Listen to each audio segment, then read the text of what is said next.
ఇప్పుడు దా జరిగింది చాలు, ఇక బయలుదేరు. వయసుకు మంచి జరగాలని ఇక్కడ దా తెచ్చుకున్నాం. అన్నీ మూసుకొని లేపుకెళ్ళిపోయి ఉంటే సరిపోయేది. అయినా ఏంటి రతను, నోటికి ఎంత మాటొస్తాను తనడం, చెయ్యి కొట్టడం ఏం బాలేదు. రేయ్, ఇవన్నీ భరించే శక్తి నీకున్నా ఫ్రెండ్స్గా చూసి తట్టుకుని ఓపిక మాకు లేదురా. వయసు నీకు ఎలాగూ లేదు, ఇది కన్ఫర్మ్. మేమన్నా కావాలనుకుంటే మాతో బయలుదేరు. పదండ్రా.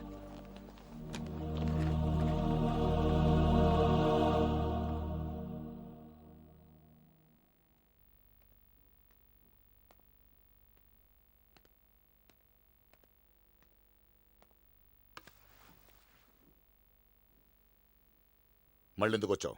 నేను వెళ్ళిపోతున్నాను సార్. మీకోసారి చెప్పేద్దామని వచ్చాను. సార్ ఒక్క నిమిషం. గుళ్ళో నేను కావాలని గొడవ పడలేదు సార్. వైషు గురించి చెడ్డగా మాట్లాడితే తట్టుకోలేక గొడవ పడ్డాను. ఆ రోజు మిమ్మల్ని కలిసినప్పుడు ఒక మాట అన్నారు సార్, 2 నిమిషాలు నా ప్లేస్లో ఉండి ఆలోచించరా అని. ఆలోచిస్తే తండ్రిగా మీ బాధ ఏంటో అర్థమైంది. అందుకే అంతలా ప్రేమిస్తున్న వైషుని కూడా వదులుకున్నాను. ఇవాళ గుడిలో వాళ్ళని కొట్టింది కూడా మీ ప్లేస్లో ఉండే సార్. నా ప్లేస్లో నేను లేను సార్. నన్ను మీరు మళ్ళీ పిలవగానే చిన్న ఆస్తి వచ్చాను సార్. నేను ఆలోచించాను కదా మీరు నాలాగా ఆలోచించకపోతారా, కానీ అది ఎప్పటికీ జరగదని ఇవాళ తెలిసింది సార్. ఎందుకంటే ఇన్నాళ్ళు మీకు నా మీద ఉన్న కోపం అనుకున్నాను సార్, కానీ అది అసహ్యం ఇవాళే తెలిసింది. కోపం అయితే తగ్గిపోతుంది, కానీ అసహ్యం పెరుగుతుంది తప్ప తగ్గదు సార్. నేను పుట్టినప్పటి నుంచి ఏ ఎఫెక్షన్స్ రిలేషన్స్ తెలియకుండా పెరిగాను సార్. అందుకే పెద్ద ఫ్యామిలీ అమ్మాయిని చేసుకుంటే అవన్నీ దొరుకుతాయని ఆశపడ్డాను. కానీ నా ఆలోచన నా ప్రేమను నాకు దూరం చేసేస్తుందని అప్పుడు నాకు తెలియదు సార్.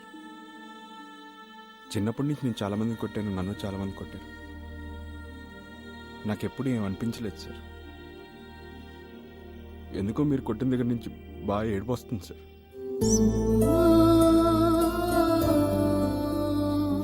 వైషుకి నాకు మీకు తెలిసినందుకు ఏం తెలియదు సార్. ప్రేమించుకున్నాను కదా, తప్పకుండా పెళ్లి చేసుకోవాలేమో అనుకుంటాను.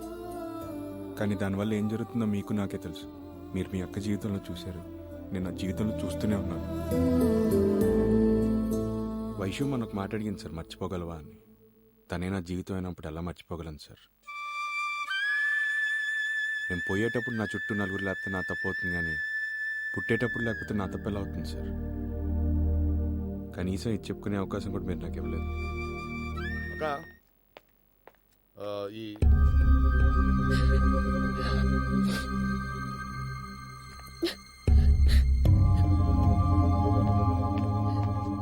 ఎందుకు ఏడుస్తున్నావు ఇప్పుడు?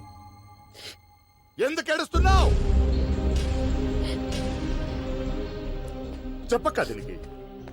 నేను చూసిన క్వాడ్లో ఏం తక్కువ? ఇదంతా దాని మంచిగా శని పోయాలని సంతోషించక ఇంకా ప్లీజ్ నాన్న, ప్లీజ్.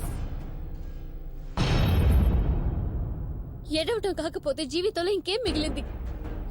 నన్ను ప్రేమించిన పాపానికి వాడు పడింది చాలు. వాడి కోసం నా మీద అరుస్తున్నావా? ఏముందా వాడిలో? ఏముందా? మీ దగ్గర ఏముంది? ప్రేమేగా. అది వాడి దగ్గర అంతులేనంత ఉంది. నన్ను పంపించే ఇంట్లో అన్ని రిలేషన్స్ ఉండాలి, ఏం చెప్పుకోవడానికైనా జనాల్ని వెతుక్కునే పరిస్థితి రాకూడదంటుంటారు కదా.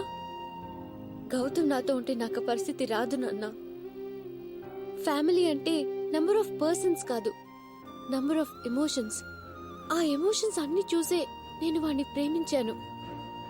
అవేవి అతనిలో మీకు కనిపించలేదా? నా ప్లేస్ లో ఉండి 2 నిమిషాలు ఆలోచించంటే ఆలోచించి నన్ను వదిలేశాడే. అప్పుడు మీకు అతనిలో ఒక తండ్రి కనిపించలేదా? నా కూతురు పెళ్లి ప్రాబ్లంలో ఉంది, నువ్వు రావాలంటే వచ్చి మీరెంత అవమానించినా ఆ బాధనంతా దిగమింగుకుని నవ్వుతూ తిరిగేడే. అప్పుడు మీకు అతనిలో ఒక మంచి ఫ్రెండ్ కనిపించలేదా? నన్ను లేపుకెళ్ళిపోరా, తర్వాత అన్ని సర్దుకుంటాయంటే నాకు కావాల్సింది సర్దుకుపోయే రిలేషన్స్ కాదు అని నన్ను ఆపి ఈ పెళ్లి పీటల వరకు తీసుకొచ్చాడే. అప్పుడు మీకు అతనిలో కుటుంబం గురించి ఆలోచించే ఓ పెద్ద మనిషి కనిపించలేదా? గుళ్ళో అంతమంది ముందు అతనికి ఏవి కాని మీరు కొడితే తలదించుకుని నిలబడ్డాడే. అప్పుడు మీకు అతనిలో తండ్రి చేతిలో దెబ్బలు తిన్న కొడుకు కనిపించలేదా? సరే, ఇవన్నీ మీకు వాడిలో కనిపించలేదు. మీరన్నదే కరెక్ట్. ఒక అమ్మాయి సంతోషంగా బతకడానికి పెద్ద కుటుంబం ఒక్కటే కారణమైతే, అమ్మా, నీ పెళ్ళైనప్పటి నుంచి నీ బాధ, సంతోషం, సుఖం, దుఃఖం ఇవన్నీ నాన్నతో పంచుకున్నావా లేదా నాతోనో బాబాయ్తోనో పిన్నితోనో అత్తతోనో పంచుకున్నావా? ఎంతసేపు మా అక్క సంతోషంగా లేదు, మా అక్క సంతోషంగా లేదు అంటుంటావు. మీ అక్క సంతోషంగా లేనిది మంచి భర్త దొరకనాన్నా, పెద్ద కుటుంబం లేక కాదు. గుండెల్లో పెట్టి చూసుకునే భర్తుంటే గుళ్ళో దేవుణ్ణి కూడా మర్చిపోతారు నాన్న మా ఆడాళ్ళు. పాపం వాడు అడిగాడు నాన్న? నాతో పాటు నా ఫ్యామిలీ కూడా కావాలన్నాడు. తప్ప నాన్న అది? ఇక్కడ మిస్ అయింది నేను వాడే కాదు నాన్న, మనం ఒక మంచి మనిషిని మిస్ అయ్యాం. ఆంధ్రప్రదేశ్లో గడపకు అమ్మాయి ఉంది నాన్న. అన్నదమ్ములు కోపడతారని, అమ్మా నాన్నలు బాధపడతారని ఇష్టం లేని పెళ్లిళ్ళు చేసుకుని నటిస్తూ బతికేస్తున్న వాళ్ళు. నేను వారిలా బతికేస్తాను నాన్న. గౌతమ్తో అన్నా, నీకిష్టం లేకుండా పెళ్లి చేసుకుంటే అనాథం చేసుకోమని. ఇప్పుడు నిజంగానే నువ్వు నన్ను అనాథం చేసి పెళ్లి చేస్తున్నావు. చివరిగా ఒక్క మాట నాన్న, ఒక అమ్మాయి శరీరంతో కాపురం చేస్తే సుఖంగా ఉంటుంది, మనసుతో కాపురం చేస్తే సంతోషంగా ఉంటుంది. మీ కూతురు ఎలా ఉండాలో నువ్వే నిర్ణయించుకో.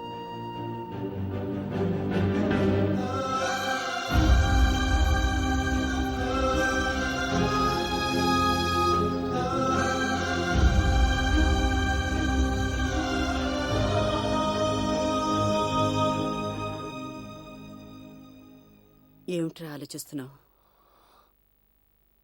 తప్పు చేశానాక పిల్లల్ని ప్రేమించడం తప్పు కాదురా, కానీ ఆ ప్రేమ వాళ్ళ ప్రేమల్ని, ఇష్టాల్ని మింగేసంతగా ఉండడం కరెక్ట్ కాదురా. భయమేస్తుందక్క.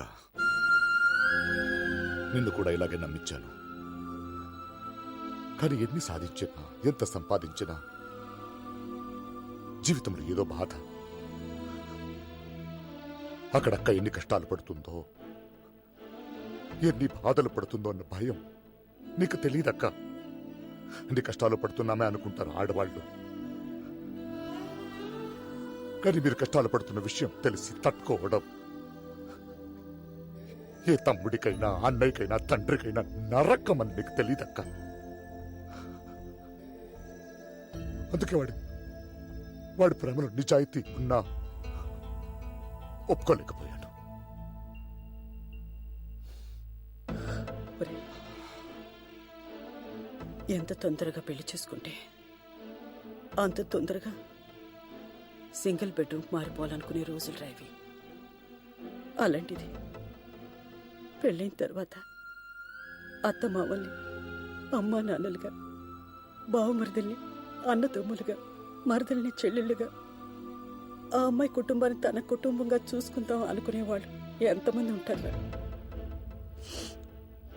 ఇంకేం ఆలోచించుకురా, పడు బంగారం. ఈ టైంలో బాగుంటుందా అని.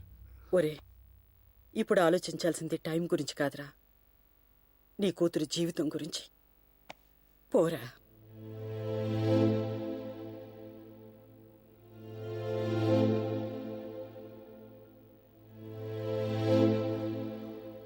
నన్ను క్షమించండి బావగారు. నా కూతుర్ని పెళ్లి చేసి పంపించే ఇంట్లో అన్ని రిలేషన్స్ ఉండాలని నేను అనుకున్నాను. కానీ తనని పంపించే ఇంట్లో అవన్నీ ఉన్నా లేకపోయినా పర్వాలేదు, తను పట్టుకునే చేతులు అవన్నీ ఉంటే చాలని రుజువు చేశాడు. I'm very sorry. వాణ్ణి బాధ పెట్టి, వాడికి అన్యాయం చేసి జీవితాంత ఆ బాధ నేను తట్టుకోలేను. ప్లీజ్. నేను కూడా ఈ సంబంధం ఇంతవరకు వచ్చి ఆగిపోయిందంటే తట్టుకోలేను. అందరికీ నేనేం చెప్పుకోవాలి? నా కొడుకు ఏం చెప్పాలి?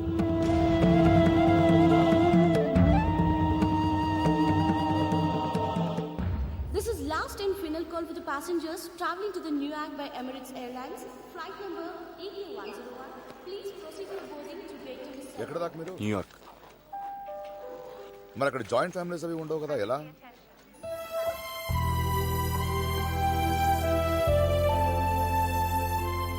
రే, 2 నిమిషాలు నా ప్లేస్ లో ఉండి ఆలోచించరా అంటే ఆలోచించి నా కూతుర్ని వదిలేసి వెళ్ళిపోయావు.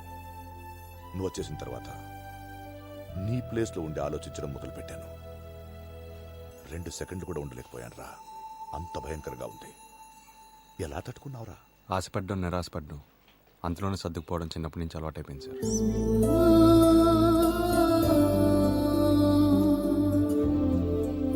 ఈ రోజు నుంచి నీకు ఆ అవసరం లేదు. వైషు నీదే, ఈ ఫ్యామిలీ కూడా నీదే. మరి వైషు పెళ్ళి ఆగిపోయింది. అవును, ఆగిపోయింది. ఈ రోజుల్లో ప్రేమించిన అమ్మాయికి వేరే పెళ్లి అవుతుందంటే మా దగ్గర ఎస్ఎంఎస్లు ఉన్నాయి, లవ్ లెటర్స్ ఉన్నాయి, మా ఇద్దరి రొమాన్స్ వీడియోస్ ఉన్నాయని బ్లాక్మెయిల్ చేసే కుర్రాళ్ళని చూశాను. వారం రోజులు చూశాను. కనీసం నీ కంటి చూపుల్లో కూడా తేడా లేదు. నీలాంటి సిన్సియర్ కుర్రాడికి అన్యాయం జరగకూడదు. You are the right person to Vaishu and her family. Of course you are right person to any family. వస్తాను బావ గారు. నమస్తే. All the best boss. Thank you very much.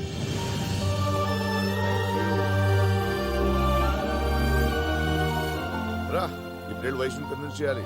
నీ మీద నా మీద చాలా కోపంగా ఉంది. ఏదో రకంగా మీరే కన్విన్స్ చేయండి. నన్ను చేయలే.